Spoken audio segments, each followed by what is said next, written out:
Olá! Hoje o nosso papo é sobre o INSS, a Seguridade Social aqui no Brasil. Olha, pode até parecer um bicho de sete cabeças, né? Mas entender qual é o nosso lugar nesse sistema é, nossa, fundamental para o futuro. E para a gente já começar a pensar nisso, fica uma pergunta no ar. Será que um trabalhador autônomo, um agricultor familiar, tem os mesmos direitos de aposentadoria de alguém que tem carteira assinada? A resposta pode não ser tão óbvia, viu? E é exatamente por isso que estamos aqui. A ideia é que em 5 minutinhos fique bem claro como encontrar o lugar exato de cada um no sistema de previdência aqui do Brasil. Vamos nessa! Então, o INSS é um sistema só, certo? Certo. Mas existem diferentes jeitos de fazer parte dele. Pensa assim, é como se fosse um grande destino, mas com 4 estradas diferentes para chegar lá.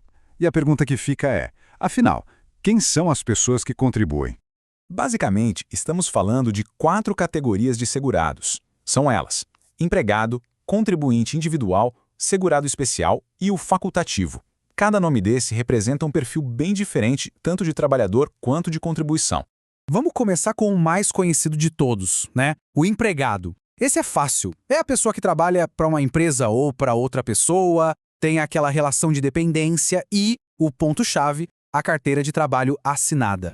Para esse grupo, a contribuição já vem descontada direto no salário, sem mistério.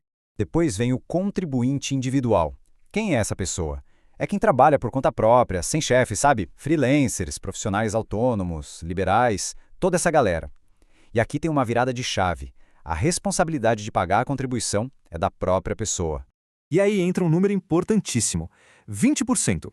Guarda esse número, porque ele é chave para essa categoria e para outra que a gente vai ver logo mais. Mas calma aí, 20% de quê exatamente?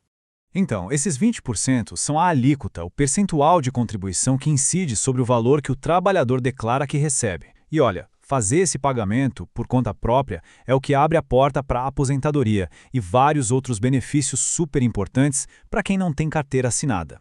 A terceira categoria é a do segurado especial.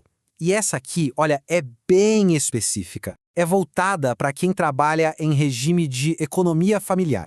A gente está falando de agricultores familiares, pescadores artesanais, indígenas, pessoal de comunidade quilombola. É um grupo com características bem particulares. E por último, mas não menos importante, o facultativo. O nome já entrega tudo, né? É uma contribuição opcional. Para quem?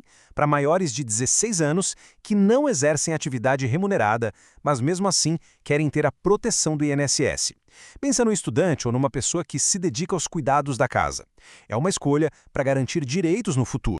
Ok, então já vimos os 4 caminhos. Mas a pergunta de $1 milhão é: como saber qual deles é o certo para cada situação? Bom, para isso, a gente preparou um guia bem simples que vai ajudar nessa identificação. É bem fácil, na verdade. Tudo se resume a 3 perguntinhas-chave. Dependendo da resposta, a gente vai por eliminação até chegar na categoria certa. Vamos lá. A primeira pergunta, e talvez a mais importante de todas, é: existe um contrato de trabalho formal com carteira assinada? Essa pergunta aqui é o grande divisor de águas. Se a resposta for sim, pronto, matou a charada. A categoria é empregado. Sem discussão. Agora, se a resposta for não, a gente simplesmente segue para a próxima pergunta. Segunda pergunta. Agora o foco é no trabalho autônomo. A pessoa trabalha por conta própria, seja na agricultura, na pesca ou como freelancer, por exemplo. E aqui, atenção, a resposta sim abre 2 possibilidades. Se o trabalho for naquela pegada de agricultura ou pesca familiar, a categoria é segurado especial. Agora, para todo o resto de atividade autônoma, aí a categoria é contribuinte individual.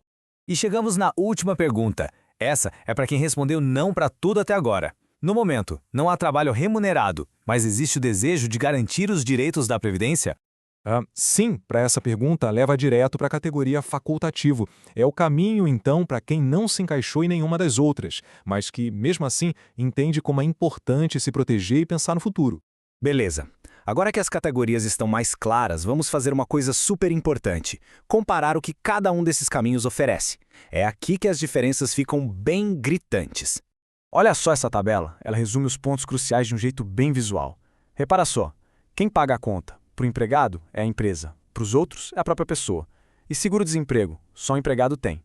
Outro ponto, proteção contra acidente de trabalho.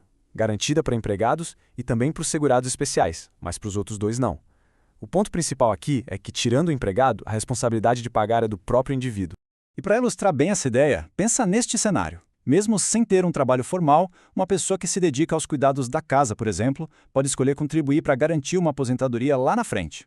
É isso, é uma escolha pela proteção. Acho que essa frase resume perfeitamente o espírito da categoria facultativo. Tá, mas no final das contas, por que saber tudo isso é tão importante assim? É simples, porque estamos falando de assumir as rédeas do próprio futuro financeiro. Entender em qual categoria cada um se encaixa é, sem dúvida, o primeiro passo para garantir a segurança a longo prazo. E isso vai muito além da aposentadoria, viu?